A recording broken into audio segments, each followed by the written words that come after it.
One of the methodologies that we use in the chat room from time to time is something I call bracketing.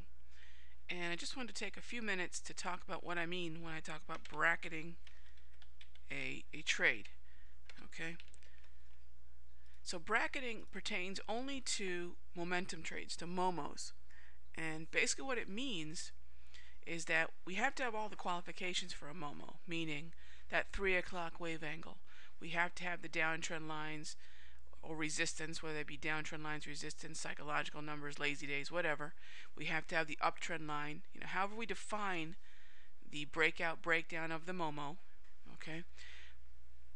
And then the MACD, which is step 3. If step 1 is getting the right market cycle, step 2 is the chart pattern or the lines and levels, step 3 is the MACD, where is it at?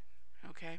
Now bracketing pertains mainly to the MACD part because MACD is our directional filter, not our trigger, not anything more than a directional filter.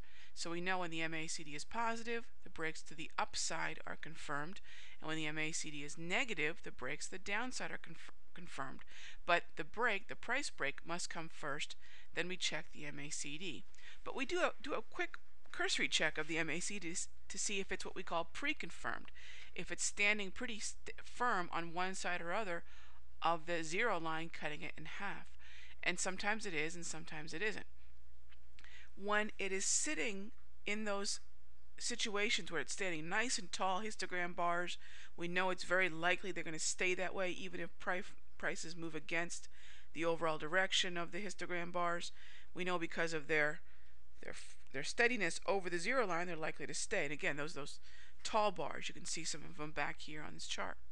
But when they're real slight, like what we see right now, currently on this 30-minute cable, real slight like this, we know that if prices sink without breaking the resistance, it's very likely that a 0.0007 will go negative before we break down below the uptrend line.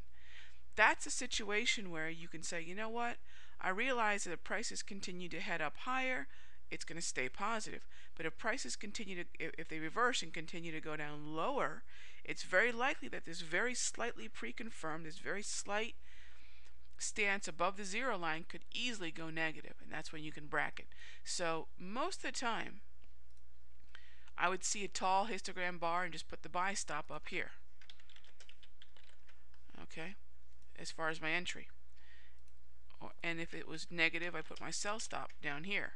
I'd pick one or the other based upon the MACD.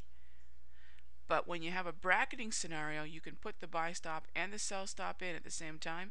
And essentially what happens is one becomes your entry and the other one in essence becomes your initially placed risk-based stop. Right? So again, whichever one triggers, so the buy stop triggers, the MACD is on its side right now, the sell stop would become the risk-based stop. Let's say for whatever reason the buy stop is never triggered and prices start to sink.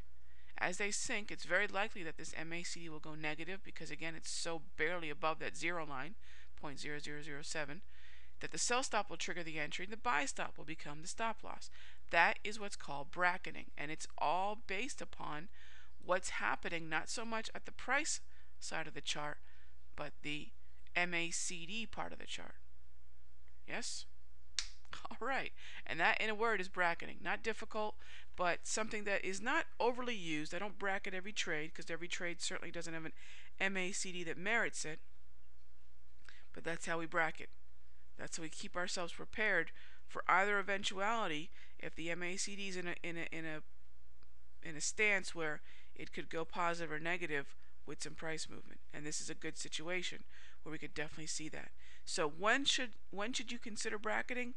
Typically when you see the MACD very slightly above or below that MACD zero line. That's when it's going to clue you into the fact that you're probably going to have to bracket the trade.